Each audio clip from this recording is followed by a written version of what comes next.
ನಮ್ಮ ಮೊಮ್ಮಗಳಾದ ಪರಿಣಿತನ್ನ ಬೆಂಗಳೂರಲ್ಲಿರೋದು ಅವ್ರ ಅಪ್ಪ ಅಮ್ಮ. ಅವಳು ಮನೆ ಬಿಟ್ಟರೆ ಬೇರೆ ಜನಗಳಂದರೆ ಅವ್ರ ಅಪ್ಪ ಅಮ್ಮ, ನಾವು ಹೋದರೆ ಅಲ್ಲಿಗೆ ಅಜ್ಜಿ ತಾತ, ಇಷ್ಟು ಬಿಟ್ಟರೆ ಬೇರೆ ಜನಗಳ ಪ್ರಪಂಚನೇ ಅವಳು ನೋಡಿರಲಿಲ್ಲ. ಹೊಂದಾಣಿಕೆ ಕಮ್ಮಿ, ದೂರದಿಂದ ನೋಡ್ತಿದ್ಲು, ಭಯ ಪಟ್ಕೋತಾ ಇದ್ಲು. ಏನು ಮಾಡೋದು ಅಂತ ನಮಗೆ ಹೋದಾಗ ಅವಳು ನೋಡಿ, ಅವಳ ಸ್ಥಿತಿ ನೋಡಿ ಈ ಮಗು ಹೀಗಾದರೆ ನಾವು ಹೇಗೆ ಅಂತ ತಿಳ್ಕೊಂಡು ನೋಡೋಣ. ಇದಾಗಿದ್ದಾಗಲಿ ನಮ್ಮ ಹನ್ಯಾಳ ಸ್ಕೂಲಲ್ಲಿ, ಹನ್ಯಾಳ ಗ್ರಾಮದಲ್ಲಿ ನಮ್ಮ ತಾರಾ ಮೇಡಮ್ ಮತ್ತು ಮಂಜು ಸರ್ ಅವರು ಒಂದು ಮಕ್ಕಳ ಮನೆ ಅನ್ನೋದನ್ನು, ಇದು LKG UKG ಕಾನ್ವೆಂಟ್ ಹೊರಗಡೆಗೆ ಬಡ ಬಗ್ರೆಲ್ಲ ಕಳಿಸ್ತಾರಲ್ಲ, ಸಾಲ ಸೋಲ ಮಾಡಿಕೊಂಡು ಇಲ್ಲೇ ಚಿಕ್ಕ ಇದರಲ್ಲಿ ಅಮೌಂಟಲ್ಲಿ ಓದಿಸ್ಲಿ, ಮತ್ತು ಮಕ್ಕಳ ವಿದ್ಯಾಭ್ಯಾಸದ ಈಗ ಕಾನ್ವೆಂಟ್ಗೆ ಕಳಿಸ್ತಾರೆ ಸಾಲ ಸೋಲ ಮಾಡಿ. ಅಲ್ಲಿಂದ ಬಂದು ತಂದೆ ತಾಯಿನೂ ಅಷ್ಟೇ ಕಷ್ಟಪಡಬೇಕು, ಹೋಮ್ವರ್ಕು ಮಕ್ಕಳ ಇವೆಲ್ಲ. ಹಾಗಾಗಿ ಇಲ್ಲೇ ಯಾಕೆ ಓದಬಾರ್ದು ನಮ್ಮೂರಿನಲ್ಲಿ ಅಂತ ಹೇಳಿ ನಮ್ಮ ಮಕ್ಳಿಗೆ ಅನುಕೂಲ ಆಗಲಿ, ನಮ್ಮ ಬಡವ್ರ ಮಕ್ಕಳಿಗೆ ಅಂತ ಅವರೊಂದು ಮಕ್ಕಳ ಮನೆಯನ್ನು ಶಾಲೆನ ಓಪನ್ ಮಾಡಿದ್ದಾರೆ. ಅದ್ರಲ್ಲಿ ನೋಡೋಣ, ನಾನು ಅಲ್ಲಿಂದ ಇಲ್ಲಿಗೆ ನನ್ನ ಮೊಮ್ಮಗಳು ಕರ್ಕೊಬಂದರೆ ಅವಳು ಇದರಲ್ಲಿ ಯಾವ ರೀತಿ ಮುಂದುವರಿಬೋದು ನೋಡಿ, ಅವಳು ಮುಂದುವರೆದ್ರೆ ಇಲ್ಲೇ ಸೇರಿಸೋಣ, ಯಾಕೆ ನಾವೆಲ್ಲ ಪ್ರೈವೇಟ್ಗೆ ಹೋಗಬೇಕು ಅಂತ ತಿಳ್ಕೊಂಡು ನೋಡೋಣ ಅಂತ ಕರ್ಕೊಂಡು ಬಂದೆ. ಇಲ್ಲಿಗೆ ಬಂದ್ರೂ ನನ್ನ ಬಿಟ್ಟು ಹೊರಗಡೆಗೆ ಹೋಗ್ತಾ ಇರಲಿಲ್ಲ. ಅವಳನ್ನ ಮಕ್ಕಳು ಮತ್ತು ಮೇಡಮ್ ಜೊತೆ ಆ ಸ್ಕೂಲು ಇದೆಲ್ಲ ಹೊಂದ್ಕೊಳ್ಳಿ ಅಂತ ನಾನೇ 2 ತಿಂಗಳು ಫುಲ್ ಅವಳ ಜೊತೆ ಮಕ್ಕಳ ಮನೇಲಿ ಕೂತಿದ್ದೀನಿ, ಅವಳನ್ನ ಅಡ್ಜಸ್ಟ್ ಮಾಡಬೇಕಾದ್ರೆ.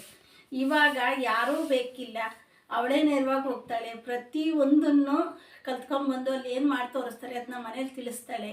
ಮತ್ತು ಯಾವತ್ತು ಹೇಳ್ಕೊಟ್ಟಿದ್ದು ನಾಳೆ ಮರೆಯೋ ಅಂಥದ್ದಲ್ಲ, ತುಂಬ ಚೆನ್ನಾಗಿ ಪಾಠನೂ ಮಾಡ್ತಾರೆ. ಇನ್ನು ಮತ್ತು ಎಲ್ಲ ವ್ಯವಸ್ಥೆಗಳು ಇದ್ದಾವೆ. ಇನ್ನು ಮಕ್ಕಳಿಗೆ ಒಂದು ಯೂನಿಫಾರ್ಮು ಮತ್ತು ಇದು ಟೈ ಇಂಥದ್ದೆಲ್ಲ ವ್ಯವಸ್ಥೆ ಮಾಡಿಬಿಟ್ರೆ ಇನ್ನೂ ಒಂದು ಅನುಕೂಲ, ನಮಗೆ ಇನ್ನೂ ಒಂದು ಖುಷಿಯಾದ ಲೆಕ್ಕಾಚಾರ. ಬಿಡು, ಕಾನ್ವೆಂಟ್ಗೆ ಏನೂ ಕಮ್ಮಿ ಇಲ್ಲ ಅಂತ ಹೇಳ್ಕೊತೀವಿ ಹೆಮ್ಮೆಯಿಂದ. ನಮ್ಮ ಮಗು ಮುಂದುವರೆದಿರೋದು ನೋಡಿದ್ರೆ ನಮಗೆ ಖುಷಿ ಆಗ್ತದೆ. ಯಾಕೆ ತೊಗೊಂಡೋಗಿ ಅಲ್ಲೆಲ್ಲ ಹಾಕಬೇಕು, ಈಗ ವ್ಯಾನ್ ಹತ್ತೋದು ಇಳಿಯೋದು ಅದು ಇದು. ಊರು ನಮ್ಮ ಗ್ರಾಮದಲ್ಲಿ ಓಪನ್ ಆಗಿರುವಾಗ ನಮ್ಮದೊಂದು ಧೈರ್ಯದಲ್ಲಿ ಇರ್ತೀವಿ. ಇನ್ನೂ ವ್ಯಾನ್ ಬರಲಿಲ್ಲ, ಮಕ್ಕಳು ಬರಲಿಲ್ಲ, ನಾವು ಎಲ್ಲೇ ಇರಲಿ ಎಲ್ಲೇ ಹೋಗಲಿ ನಾವು ಎಷ್ಟು ಆತಂಕದಲ್ಲಿ ಇರಬೇಕು. ಇಲ್ಲಿ ಅದು ಯಾವುದೇ ರೀತಿ ತೊಂದರೆ ಇಲ್ಲ.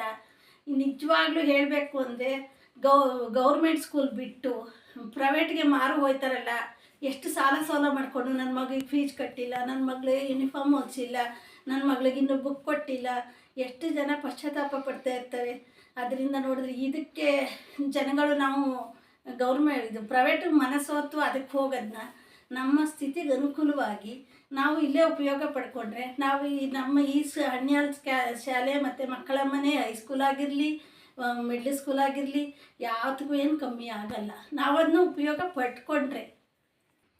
ಇನ್ನೊಂದು ಅನುಕೂಲ ಏನಾಯಿತು ಅಂದರೆ, ನಮ್ಮಂಥವ್ರಿಗೆಲ್ಲ ಈ ಊರಲ್ಲಿ ನಮ್ಮ ಗ್ರಾಮದವರು ಸಹಕಾರ ನೀಡಿ, ನಮ್ಮ ಊರಿನ ಹಿರಿಯ ವಿದ್ಯಾರ್ಥಿಯಾದ ಅಶೋಕ್ ಅವರು ಎಲ್ಲ ಪರಿಸ್ಥಿತಿನೂ ಅವರು ಹಿಂದೆ ಎಲ್ಲ ಅನುಭವಿಸಿರೋದ್ರಿಂದ ಮುಂದೆ ನಮ್ಮ ಮಕ್ಳಿಗೆ ಈಗ ಆಗಬಾರ್ದು. ನಮ್ಮ ಅಪ್ಪ ಅಮ್ಮ ನಮ್ಗೆ ಎಷ್ಟು ಕಷ್ಟಪಟ್ಟರು ಓದ್ಸೋಕ್ಕೆ, ಅಕ್ಷರ ಕಲ್ಸೋಕ್ಕೆ, ಮತ್ತು ಇಂಗ್ಲೀಷು ಅಂತ ಇದು ಮಾಡಿದ್ದಕ್ಕೆ ಕನ್ನಡ ಮೀಡಿಯಮಲ್ಲಿ ಓದಿ ಬಂದವ್ರಿಗೆ ಏನೂ ಇದಿಲ್ಲ, ಇಂಗ್ಲೀಷ್ನವ್ರಿಗೆ ಅಂತ ಎಲ್ಲ ಇದು ಮಾಡೋದನ್ನೆಲ್ಲ ನಾವೆಲ್ಲ ಹೊರಗಡೆ ಹೋಗಿ ಅನುಭವಿಸೋದಲ್ವ.